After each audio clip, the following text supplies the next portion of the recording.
Mare, sorry na late ako Sorry din mga Mars, yung driver ko kasi ang tagal. Ako din na late, yung helicopter ko kasi nagpagas pa sa ere. Ikaw Mars, bakit ka na late?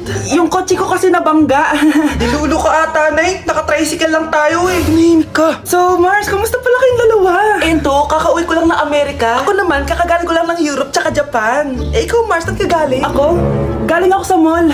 Sa mall ka lang pumupunta? Mall sa Australia. Wow, sosyal. Mag-mall lang sa Australia pa. Sinungaling. Sa Changi ka lang pumupunta eh. Isa pa, pag di ka na nahimik dyan.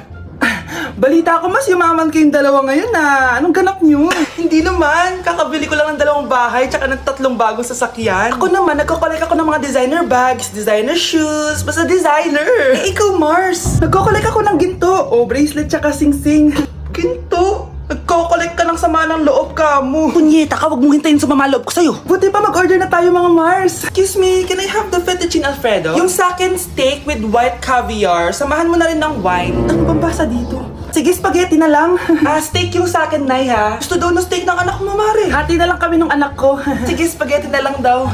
A few moments later. Sino po magbabayad ng bill? Kuya waiter, ikaw na lang mamili kung sino magbabayad sa aming 3. Mayaman naman kami lahat.